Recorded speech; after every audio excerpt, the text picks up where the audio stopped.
Ողջույն, եթերում հարցազրույցն է, զրուցակիցս Ռեֆորմիստների կուսակցության պատգամավորի թեկնածու Վահան Բաբայանն է։ Բարև ձեզ։ Բարև ձեզ։ Շնորհակալ եմ պարոն Բաբայան հրավերն ընդունելու համար։ Ամսի 8-ից քարոզարշավը սկսվել է, քաղաքական ուժերը բավականին բուռն քարոզարշավ են իրականացնում, ինչպիսին է ձեր շանսերը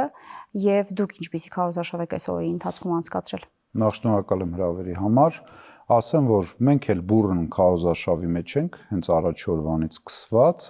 Հանդիպում ենք դեռևս Երևան քաղաքում, տարբեր վարչական շրջաններում, եղել ենք Կենտրոնում, Արաբկիրում, Զեյթունում, այսօր լինելու ենք երեկոյան Շենգավիթում։ Շփվում ենք շարքային քաղաքացիների հետ, այն մարդկանց հետ, ովքեր առօրյա իրենց կյանքով են ապրում փողոցներում եւ զրուցում ենք մարդկանց հետ, ներկայացնում ենք մեր ծրագրի 7 կետերը, որոնք վերաբերվում են կարևորագույն հարցերի մեր երկրում իրականացվելիք փոփոխությունների։ Դրանք դետալներով կխոսենք, կքննարկենք, բայց մինչ այդ ինչպիսի վերաբերմունք եք դուք ստանում, ձեզ ճանաչում են, ձեր ծրագրին ծանոթացել են թե ոչ, թե ամեն դեպքում երկընտրանքի, այսպես տեղ կա գործող իշխանություն կամ հիմնական ընդդիմադիր քաղաքական դաշտ։ Դուք որ ճամբարում եք։ Նայեք, դե ինչպես գիտեք, մեր ցուցակը ղեկավարում է Պաշտպանության նախկին նախարար Վաղարշակ Հարությունյանը։ Բնական է, որ ճանաչում են, բնական է մոտենում են, շատ լավ է վերաբերմունքը քաղաքացիների, շատ դրական եւ նաեւ մեզ ճանաչող եւ մեր համակիր հանդիսացող մարդկանց կողմից շատ լավ է վերաբերմունքը, համենայն դեպս անկեղծ ձեզ ասեմ, 4 օրվա ընթացքում ես դեռևս բացասական բան չեմ տեսել մեր կուսակցության կամ մեր լիդերի նկատմամբ որևէ մի փողոցում կամ որևէ մի տեղ, որտեղ մենք հայտնվել ենք եւ քարոզարշավ ենք իրականացրել։ Շանսերը։ Շանսերը ես շատ բարձր եմ գնահատում, ասեմ ինչի եմ բարձր գնահատում, որովհետեւ մենք մեր արժեվ խնդիր ենք դրել հաղթահարել շեմը եւ մտնել խորհրդարան։ Մենք մեր արժեվ խնդիր ենք դրել բերել բարեփոխումների ծրագիր եւ ես գտնում եմ, որ այն ընտրողները, ովքեր դեռևս կողմնորոշված չեն կամ ընդհանրապես արդեն հոգնել են ամեն ինչից եւ չեն ուզում ընտրել ոչ իշխանությանը, ոչ էլ այսօրվա գործող ընդդիմությանը, Վաղարշակ Հարությունյանը եւ Ռեֆորմիստների կուսակցությունը դառնալու է այլընտրանք հենց այդ մարդկանց համար եւ մենք դա արդեն զգում ենք։ Այսինքն ստեղ ոչ թե միայն խոսակցության կամ քաղաքական որևէ ինչ-որ խոսույթների պայքար է, այլ նաեւ այն մարդիկ, ովքեր հոգնել են այս իրավիճակից եւ փնտրում են, որովհետեւ շատ տեղերում ժողովրդական լեզվով ասած շատ մարդիկ ասում են. «Լավ, բա որ Փաշինյանը չէ ով», բայց այդ նույն մարդիկ շատ անգամ ասում են մենք չենք ուզում այն ընդդիմությանը, որ այսօր կա եւ չեն գտնում իրենց տեխնացուին։ Մեր խնդիրն է, որ մեր տեխնացուին գտնեն, մեզ գտնեն եւ ձայն տան բարեփոխումներ իրականացնող ուժի եւ մենք գնանք խորհրդարան։ Համենայն դեպս ավելի ազնիվ է ռացիոնալ գնահատել հնարավորությունները։ Մենք նաեւ կուսակցություններ գիտենք, ովքեր մասնակցում են այս ընտրություններին եւ միանգամից հայտ են ներկայացնում իշխանափոխություն իրականացնելու։ Իհարկե շանսերը իրենք պիտի գնահատեն, բայց եւ այնպես դա արդյոք ռացիոնալ է։ Դուք ասացիք, որ ավելի շատ նպատակ ունեք հաղթահարելու եւ արդեն ազգային ժողով հայտնվելու տարբերակի կողմից։ Ոչ մի կուսակցություն չի կարող միանգամից առանց խորհրդարանում լինելու հասնել իշխանության մեկ ընտրարշավի միջոցով, դա գրեթե բացառված է։ Իշխանության ձգտող կուսակցությունները նախ եւ առաջ պետք է հայտնվեն խորհրդարանում, ունենան ֆրակցիա, աշխատեն հանրության, ժողովրդի, ընտրողների, իշխանության, ընդդիմության բոլորի հետ, որպեսզի իրենց ծրագրերը ավելի լայն հանրային հռչակ ունենան։ Եվ նոր այդ ժամանակ հնարավորություն կարող է ընձեռվել նաեւ ձգտել իշխանության։ Այո, մեր խնդիրն է ձգտել իշխանության, ունենալ իշխանություն Հայաստանի Հանրապետությունում, բայց մենք ռացիոնալ հաշվարկ ենք իրականացրել եւ գտնում ենք որպես կուսակցություն, որը առաջին անգամ է մասնակցում խորհրդարանական ընտրություններում, մենք պետք է ունենանք մեր ծրագրի մինիմումը եւ մաքսիմումը։ Մեր ծրագրի մինիմումը հաղթահարել շեմն է, իսկ մաքսիմումը ունենալ լուրջ ներկայություն Հայաստանի Հանրապետության ապագա ազգային ժողովում։ Լավ, ծրագրային դրույթներին գանք։ Ես ուսումնասիրում էի դրանք, դուք հիմնական շեշտադրումն արել եք, որ մենք ունենանք անվտանգության նոր հայեցակարգ, որ դեմոգրաֆիական խնդիրները լուծվի եւ ներգաղթ ունենանք, պետության դերը տնտեսության մեջ փորձենք կարգավորիչ առումով ավելի բարձրացնել, կրիպտո կենտրոնի ստեղծման մասին եք խոստանում, իշխանության ժամկետների սահմանափակման, ընտրական բարեփոխումների եւ նաեւ կրթության ու առողջապահության մասին։ Դեռ մինչեւ դետալացմանը հիմնական ուժերը, որոնք այսօր ընտրապայքարի մեջ չեն, եթե կարելի այդպես ձևակերպել հիմնական, խաղաղություն, պատերազմ, անվտանգություն, բանակ այս հարցերի վրա են ամենից մեծ ուշադրություն դարձրել։ Ես կարծես թե այս հիմնական 7 կետերում դա չտեսա, դա հատուկ նպատակ է, թե դուք ձեր մոտեցումներով ավելի մոտ եք դիցուք գործող իշխանությանը կամ ընդդիմությանը, ինչու դրա մասին ավելի մեծ շեշտադրում չեք արել։ Կարգախոսը կոչվում է անվտանգություն եւ զարգացում։ Ինչու՞, որովհետեւ մենք գտնում ենք, որ պատերազմը եւ խաղաղությունը հարատև եւ հավերժական գաղափարներ չեն։ Պատերազմներն էլ են ավարտվում, խաղաղությունն էլ է ավարտվում եւ սկսվում պատերազմ, բայց մենք գտնում ենք, որ կարևորը անվտանգությունն է։ Եթե երկիրը ունենա լուրջ անվտանգության համակարգ, ուրեմն կլինի եւ խաղաղություն, եւ բոլոր սպառնալիքները, որոնք մեզ, խանգարում են եւ սպառնում են, կարող են չեզոքացվել։ Եվ դրա համար մեր հիմնական, այսպես ասեմ, կարգախոսը անվտանգությունն է։ Մենք ընտրել ենք անվտանգությունը եւ մեր վարչապետի տեխնացուն ունենալով բազմամյա փորձ պաշտպանության ոլորտում, լինելով պաշտպանության նախարար եւ տարբեր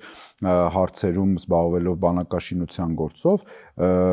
ինքը կարող է այս հարցի լուծումները առաջարկել եւ դրա համար մենք առաջարկում ենք մշակել նոր ազգային անվտանգության ռազմավարություն, նոր ազգային անվտանգության հայեցակարգ, որի մեջ ներառված կլինեն թե տնտեսական անվտանգության, թե ռազմական անվտանգության, թե տեղեկատվական անվտանգության բոլոր այդ սպեկտրները եւ Հայաստանի Հանրապետությունը կշարժվի այդ դոկտրինի համաձայն,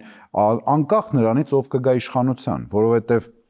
նայեք, այստեղ շատ մի հատ հետաքրքիր բան ասեմ, աշխարհում կան պետություններ, օրինակ Ամերիկայի Միացյալ Նահանգները։ Իրենք ունեն իրենց անվտանգության համակարգը եւ դոկտրինը։ Անկախ նրանից հանրապետականները կգան իշխանության, թե դեմոկրատները, իրենց արտաքին քաղաքական, ռազմական անվտանգության դոկտրինները չեն փոխվում, որովհետեւ կան առաջնահերթություններ, կան պետական շահեր։ Մենք մեր պետությունը պետք է կարողանա ինչ-որ մի օր ունենա այդ պետական դոկտրինը եւ հասկանա սպառնալիքները մեր երկրին որտեղից են գալիս եւ ոնց պետք է դա չեզոքացվի։ Բայց հիմա մեր ներկայիս փաստաթղթում որ մասն է համարվում անբավարար, որ դուք ուզում եք նոր հայեցակարգ ներկայացնել։ Դե նայեք, այսօր ինչ է կատարվում։ Այսօր նախ այդ փաստաթուղթը թարմացված չի եւ աշխարհը արագ փոփոխվող է եւ շատ արագ մենք տեսնում ենք թե ինչ զարգացումներ են տեղի ունենում թե տարածաշրջանում թե աշխարհում։ Մենք պետք է կարողանանք ունենալ նոր փաստաթուղթ եւ ունենալ մոտեցումներ, որը ելի եմ կրկնում, ոչ թե կլինեն երկրի ղեկավարի ցանկություններով,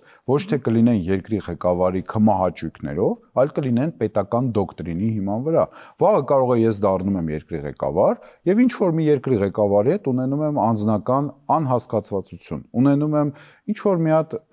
հարց, որը օրինակ իմ դուրը չի գալիս, բայց ես որպես ղեկավար կամ երկրի ղեկավար պարտավոր պետք է լինեմ հաշվի առնելով այդ ամենը, նաև հաշվի առնեմ մեր պետական շահերից բխող քաղաքականությունը եւ դա մեկ մարդու բան չի, դա մեծ թիմի մասնագիտական կարողություններ ունեցող ինստիտուտների, անալիտիկ կենտրոնների ստեղծման անհրաժեշտություն է, որը Հայաստանի Հանրապետությանը կտա ապագա անվտանգության լրջագույն համակարգ եւ այս հարցի շուրջ մենք ունենք մշակած կոնկրետ ծրագրեր, սրա մասին ավելի մանրամասը կխոսի մեր վարչապետի տեխնացուն, որը ինքը մասնագետ է։ Բայց այս հարցով, այս կետով մի հարց էլ, պարոն Բաբայան, ո՞նց է ապահովելու, որ այդ ձեր մշակած անվտանգության նոր հայեցակարգը պարզապես քաղաքական հայտարարությունների ժողովածու չմնա եւ իրականության մեջ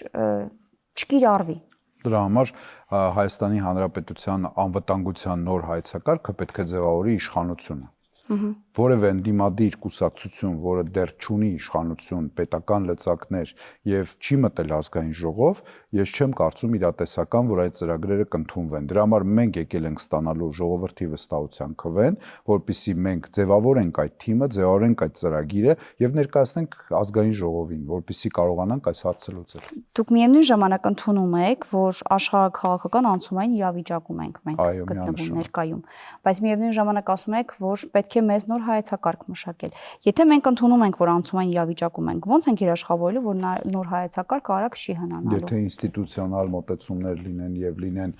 լուրջ փաստաթղթային ձևակերպումներ ու հաշվարկ, թե ինչ է սպասվում մեր տարածաշրջանին եւ ինչ կարող է սպառնալ մեզ մոտակա ժամանակահատվածում եւ դա լինի ընդհանուր մեծ փաստաթուղթ, հավատացեք, որ Հայաստանի Հանրապետությունը իրականում կկարողանա կանխատեսել բոլոր սպառնալիքները եւ վտանգները։ Ես դա ուղղակի չեմ ասում, քանի որ մենք ունենք մասնագիտական նաև խումբ, որի հետ քննարկել ենք այդ հարցը եւ ելի կրկնվեմ, որ մեր տեխնացուն լիարժեքորեն տիրապետում է այդ գործընթացին եւ իրականում անվտանգություն կարգախոս հենց դրա համար է ընտրված։ Դուք ձեր քաղաքական ուժը ինչ է առաջարկում արտաքին քաղաքականության տեսանկյունից, ոնց եք դուք պատկերացնում Հայաստանի հետագա հարաբերությունները տարբեր աշխարհաքաղաքական կենտրոնների եւ երկրների հետ։ Հայաստանը պետք է ունենա առաջին հերթին այնպիսի քաղաքականություն, որպես արտաքին քաղաքականություն, որը պետք է լինի ոչ միայն բալանսավորված, այլ նաև այդ սպառնալիքների հենց արտաքին սպառնալիքների կանխման ուղղված քաղաքականություն։ Դա հստակեցրեք ո՞րն է։ Այսօր մենք տեսնում ենք, որ տարածաշրջանում արագ իրադարձություններ են զարգանում եւ նաև տեսնում ենք, որ Հայաստանում զարգանում է եւ դեպի Եվրոմիություն եւ եվրոպական ուղղություն զարգացման Եվրոմիության անդամակցության խնդիրը եւ այլն։ Իհարկե մենք Եվրոխորհրդի անդամ պետություն ենք եւ բնական է, որ մենք դեմ չենք Եվրոպայի հետ հարաբերությունների սերտացմանը, բայց մենք իրատեսական չենք համարում Եվրոմիության անդամությունը, որովհետեւ մենք կարող ենք խոսել փաստերով եւ օրինակներ բերել եւ Թուրքիայի եւ Ուկրաինայի դեպքերը եւ նաեւ Վրաստանի, որ մենք այսօրվա դրությամբ կարող ենք հստակ ասել, որ մեզ որևէ մեկը Եվրոմիության կառույցներում դեռ չի սպասում։ Բայց հաշվի առնելով, որ Հայաստանի հետ գործընթացներում Եվրոմիությունը շատ ավելի արագ է գործընթացներն առաջ տանում, դա գործընթաց կա, բայց դա դեռ չի նշանակում, որ Հայաստանի Հանրապետությունը կարող է դառնալ լիարժեքորեն Եվրոմիության անդամ։ Մենք դրան չենք հավատում, մենք գտնում ենք, որ Հայաստանը կարող է ունենալ նորմալ եւ ջերմ հարաբերություններ Եվրոպական միության երկրների հետ, առաջինը, որովհետեւ մենք ունենք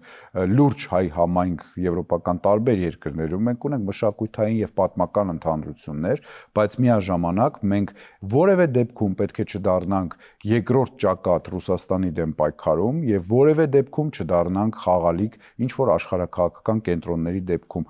Մենք պետք է կարողանանք ունենալ մեր սեփական օրակարգը եւ մեր պետական ու ազգային շահերը սպասարկող օրակարգ։ Ռուսաստանի հետ հարաբերությունները ԵԱՏՄ-ում մնալու, չմնալու, ՀԱՊԿ-ի հետ հարաբերությունների կարգավորման, չկարգավորման հարցերը ինչպես եք դուք մեկնաբանում։ Եվրոմիության գործընթացը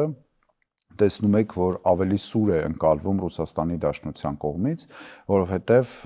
դրա պատճառներից մեկը նաև աշխարհաքաղաքական իրավիճակն է այսօրվա աշխարհում, կապված ուկրաինական պատերազմի եւ ընդհանուր առմամբ Արևմուտք եւ Ռուսաստան հակամարտության շրջանակներում։ Մենք ունենք Եվրասիական տնտեսական միության հետ ահռելի տնտեսական շրջանառություն։ Իհարկե այն մի քիչ իջել է, հասել է մոտ 7 միլիարդ դոլարի, բայց ամեն դեպքում մեր ամբողջ տնտեսական գործընթացը այսօր պորտալարը կապված է Ռուսաստանի Դաշնության հետ եւ սա ամենևին չի նշանակում, որ մենք պետք է հրաժարվենք եվրոպական գործընթացներից, բայց նաև չի նշանակում, որ դա պետք է լինի ի հաշիվ նրա, որ մենք հրաժարվենք ԵԱՏՄ-ից, հրաժարվենք Ռուսաստանի հետ բարեկամական հարաբերություններից։ Բայց դուք նոր բալանսավորման մասին էիք խոսում, բայց հիմա այնպես է ստացվում, որ ամենածանր նժարը ոնց որ թե Ռուսաստանի կողմն է կողմում, որ նրա հետ հարաբերությունները պիտի ավելի լավը լինեն։ Նժարը կգնա այնտեղ, որտեղից Հայաստանի Հանրապետությունը ունի տնտեսական, քաղաքական, դեմոգրաֆիկ տարբեր տեսակի օգուտներ։ Մենք ունենք 3 միլիոն հայություն Ռուսաստանի Դաշնությունում եւ մեր յուրաքանչյուր հայտարարություն, յուրաքանչյուր քայլ ահա որ զգայուն իրավիճակ է ստեղծում Ռուսաստանի Դաշնությունում։ Դա եղավ բալանսավորված քաղաքականություն։ Իհարկե եղավ։ Իսկ դուք որտեղ եք տեսել, որ որևէ մի աշխարհաքաղաքական կենտրոնի նկատմամբ լինի բացասական վերաբերմունք եւ մյուսի նկատմամբ լիարժեք դրական եւ դա լինի բալանսավորված, այդպիսի բան տեսել եք։ Լավ, գալով այլ հարցի, դուք առաջարկում եք իշխանության ժամկետների սահմանափակում, ասում եք, որ երկրի ղեկավարի կառավարման ժամկետը պետք է սահմանափակել 1 ժամկետով, այսինքն 1 անգամ ընտրվի եւ հաջորդ անգամ արդեն հնարավորություն չունենա։ Մենք գիտենք, որ ունեցել ենք կիսանախագահական համակարգ, որը հնարավորություն էր տալիս 2 անգամ ընտրվելու նույն անձին, հետո արդեն կառավարման մոդելի փոփոխության արդյունքով մենք այդ սահմանափակումը նույնիսկ չունենք։ Դուք ինչու եք առաջարկում այդ 1 անգամվա ժամկետը եւ ինչ խնդիր եք տեսնում, որ 2 անգամ լինի կամ միգուցե եթե ժողովուրդը օրինակ շատ է ցանկանում այդ քաղաքական գործչին տեսնել երկրի ղեկավարի կառավարման գործում, ինչու չընտրի։ Ես ձեզ ասեմ, որ այս կետը մենք մշակել ենք հետեւյալ պատճառով, որ իրականում ժողովրդավարական երկրներում այլ մոտեցումներ կան երկրի ղեկավարի ինստիտուտի վերաբերյալ մեր երկրներում այլ հիմնականում սա նախկին խորհրդային միության պետություններին բնորոշ իրավիճակ է, երբ որևէ մեկը դառնում է երկրի ղեկավար եւ ինքը կարող է անսահմանափակ իշխել, ունենալ իշխանություն։ Բայց իրականում, որպեսզի երկրի քաղաքական կյանքը թարմանա եւ սերնդափոխություն տեղի ունենա, Հայաստանի պայմաններում ես կարծում եմ, որ շատ ավելի ճիշտ կլինի, որ երկրի ղեկավարի ժամկետները սահմանափակվեն։ Հիմա դա կլինի 5 տարի, դա կլինի 6 տարի, խնդիրը տարիների մեջ չի, խնդիրը սահմանափակման մեջ է։ Նայեք, խորհրդարանական համակարգը իհարկե ընձեռում է այդ հնարավորությունը։ 10 տարի կառավարի, բայց մեկ ժամկետով։ Ստացվեց, որ 10 տարին դա մեծ ցիկլ է եւ հավատացեք, որ յուրաքանչյուր իշխանություն, որը մնում է 10 տարի, նա ձգտում է եւս էլի 10 տարի մնալ։ Եվ դա իրական, ասենց ասեմ,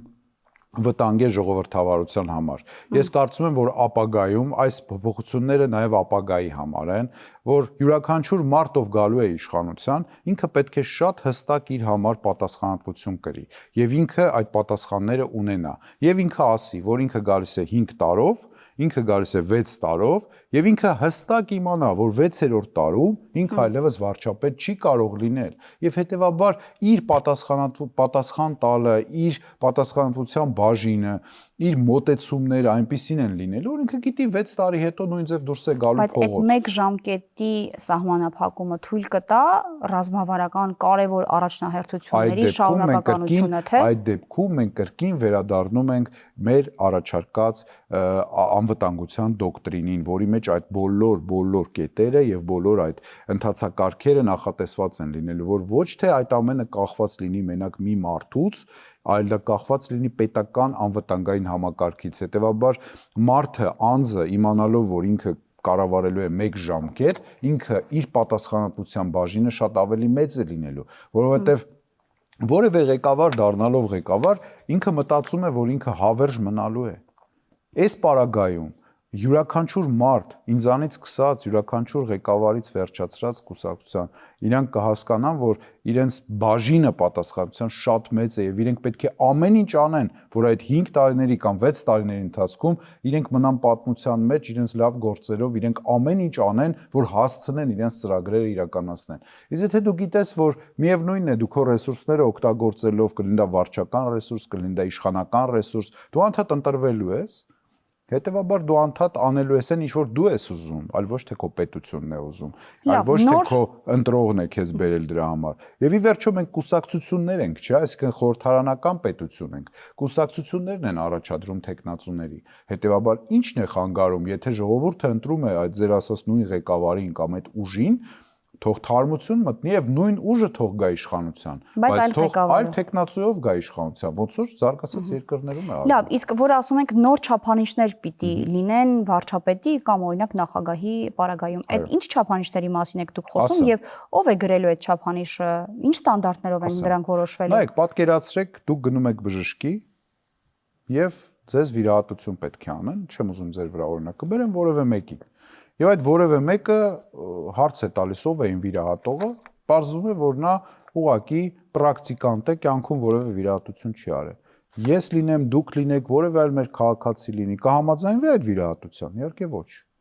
Քաղաքական դաշտը նույն բանն է։ Երբ որ որևէ մեկը հայտ է ներկայացնում դառնալ երկրի վարչապետ, բայց ինքը մեկ օր չի աշխատել ոչ օրենսդիր, ոչ գործադիր մարմիններում, ինքը ուղղակի նման ցանկություն է հայտնել 7.5 միլիոն դրամ ընտրագրավ բերել մուծել է, հավաքել է ինչ-որ մի թիմ, մասնակցում է ընտրությունների, հիմա գիտենք, չէ, տրենդը որտեղ է գտնվում, այդ նույն մարդն էլ ունի անսահմանափակ ֆինանսական միջոցներ եւ ինքը գալիս է իշխանության։ Բա մենք չունենանք սահմանադրության մեջ մի գոնե որոշակի սահմանափակումներ այն մարդկանց համար, որ այդ մարդիկ ունենան որոշակի գոնե փորձ աշխատելու պետական կառավարման։ Դուք դեռ մի բան էլ ուզում եք ավելացնել, քաղաքական ուժ կա ընդհակառակը, ասում է սահմանադրության մեջ կան կետեր, որոնք պետք է դուրս գան, այն սահմանափակումները, որոնք վերաբերում են վերջին 4 տարում բնակվելուն, մշտական 4 տարի քաղաքացիությանը։ Երկրի վարչապետ կամ ղեկավար պետք է դառնա մարդ, ով ոչ թե 5, այլ 10 տարի է ապրել Հայաստանի Հանրապետությունը, ոչ թե 4։ 10 տարի առնվազն, երկրորդը, որ ծառայել է Հայաստանի Հանրապետության զինված ուժերում։ Եթե ուզում եք ավելի խորանանք, մենք այսօր ուզում ենք բարձրագույն կրթության կամ հայոց լեզվի Բայց ով իմացության պիտի գրի այդ չափանիշները։ դա պետք է ազգային ժողովը եւ մեր քաղաքացիական հասարակությունը դա կազմի, բերի սահմանադրական փոփոխությունների եւ ժողովուրդը հանրաքվեով ընդունի։ Նայեք, ես էլ եմ կրկնում, Բայց դա ժողովրդավարական սկզբունքին չի հակասի։ ոչ մի դեպքում, եթե դա ժողովուրդը ընտրեց այդ տարբերակը, ինչի է հակասելու։ Իսկ դուք ինչի եք մտածում, որ ժողովուրդը չի ուզում, որ մեր երկրի ղեկավարը փորձառու մարդ լինի։ Ես չեմ խոսում կոնկրետ անձերի մասին, ես խոսում եմ էֆեկտների եւ իրավիճակների մասին։ Այսինքն մենք ել եմ կրկնում, բերում ենք իշխանության մի մարդու օրենքով, սահմանադրությամբ թույլ ենք տալիս երկրի ղեկավար դառնա մարդ, ով 1 օր չի աշխատել գործադիր մարմնում կամ լավ օրենսդիր մարմնում, այսինքն իշխանական թևերից որևէ մեկում։ Հետևաբար, բա ո՞նց է մեր այսքան միլիոնանոց ժողովրդի կյանքը վստահվում, անվտանգությունը, չգիտեմ, տնտեսությունը, ամեն ինչը վստահվում մի մարդու որոշումներին։ Սա, ոնց ասեմ, սա է, որ ժողովրդավարության հետ որևէ կապ չունի։ Եվ ես որպես Հայաստանի Հանրապետության քաղաքացի, ով ապրել եմ այս երկրում եւ ապրելու եմ, ես պետք է իմանամ վաղը իմ երեխաների երկիրը ով կարող է ղեկավարել, ով չի կարող։ Լավ, գալով մյուս կետին, ինչ եք առաջարկում, ասում եք ընտրություններին մասնակցությունը պետք է դարձնել պատվավոր պարտականություն եւ ընտրագրավը փոխարինել ստորագրահավաքով։ Նախ պիտի բացեք ինչ է նշանակում պատվավոր պարտականություն, արդյոք մարդկանց օրենքով ստիպելու եք, որ գնան ընտրություններին, թեև դա իրենց սահմանադրական իրավունքն է, եւ երկրորդը ընտրագրավը ստորագրահավաքով փոխարինելը արդյոք այնքան ռիսկային չէ, որ դիցուկ ինչ որ մեկը, որը շատ ռեսուրսներ ունի, թվում նաեւ վարչական ռեսուրս, հնարավորություն կունենա կեղծելու եւ ստորագրահավաքի միջոցով։ Այս դարաշրջանում Դե տեսականորեն եմ ասում, բայց կա այդպես։ Համաձայն եմ, կարող է եւ այդ ձեր ասածը աշխատի, բայց այս լրջագույն տեխնիկական դարաշրջանում բավականին բարդ է բան կեղծելը։ Այսօր կան բազմաթիվ տեխնիկական միջոցներ, որ ամեն ինչ շատ հեշտ է արվում եւ ավելի բաց։ Մանավանդ որ այսօր կիրառված է էլեկտրոնային ստորագրության մեխանիզմը Հայաստանի Հանրապետությունում եւ դա 92 թվականը չի, որ ինչ-որ մեկի տեղը ստորագրեն, գրեն, տանեն այդ թղթերը, մեկն էլ նստի ստուգի այդ թուղթը ճիշտ է թե չէ։ Այսօր իրավիճակը այլ է։ Մենք ունենք տեխնոլոգիապես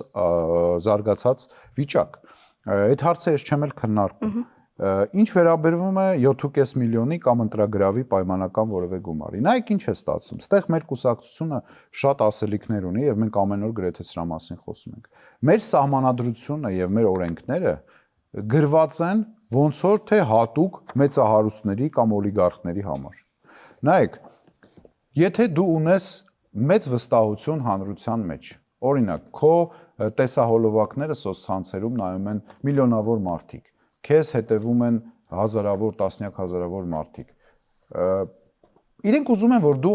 քո թիմը ունենաս, կուսակցություն ունենաս եւ առաջադրվես քո գաղափարները առաջակարգես, բայց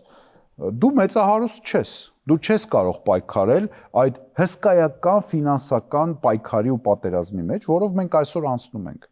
Եվ մենք դա տեսնում ենք ամեն օր։ Դու ինչի՞ օրինակ չվերցնես մարդկանց ստորագրությունները, վստահությունը, ներկայացնես պետական լիազոր մարմնին, որ 20,000 մարդ ցանկանում է, որ մենք առաջադրվենք։ Եվ դա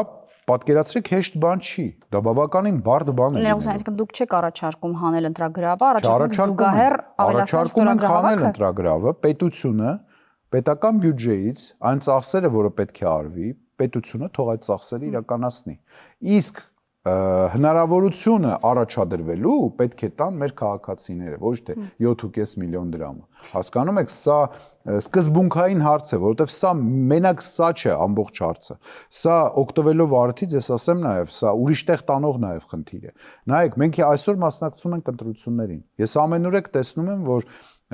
պաստառները կենտրոնական ընտրական հանձնաժողովը վերջի րոպեներին տալիս է մի թուղթ կամ գրություն, որի մեջ գրված է, որ անվճար տեղերում տրամադրվող պաստառները պետք է լինեն A4 ֆորմատի վրա, բայց միևնույն ժամանակ օրենքում նշված է, որ պետք է չգերազանցեն 5 մետր։ Հիմա կուսակցությունները վերջի րոպեներին են դա իմանում եւ սահմանափակվում են վերցնենք այդ փոքր պաստառներով։ Հիմա ինչ է ստացվում։ X կուսակցությունը եթե չունի միլիոնավոր դրամներ, որ գնի վճարովի թվային պաստառները հյուսիսային պողոտաների կամ չգիտեմ տարբեր այլ մեծ պողոտաների վրա, ինքը փակցնում է A4 ֆորմատի փոքր պաստառներ։ Իսկ ես կամ մյուսը լինելով մեծ սահարուստ եւ օլիգարխ կարող եմ ողողել իմ պաստառները ամբողջ թվային տեղը ծախսելով 100 միլիոնավոր դրամներ։ Եվ երկրորդը վճարովի եթերն է։ Նայեք մենք ուր ենք գնում, այսինքն ընտրագրավ, պաստառներ, հիմա հասնում ենք վճարովի եթերներին։ Օրենքը ասում է, որ բոլորը պետք է անվճար եթեր ունենան, վճարովել, դե հիմա վճարովի, ով ուզում է վճարովի, թող ավելի շատ եթեր ունենա։ Նորմալ է,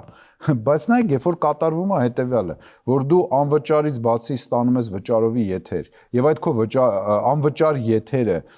եթե դու վճարովի չես վերցնում, տանում են ոչ թե prime time կամ թեկուզ նորմալ ժամ, այլ գիշերվա ժամը 3-ին կամ 4-ին, դա որտեղ է այլևս մնում մեր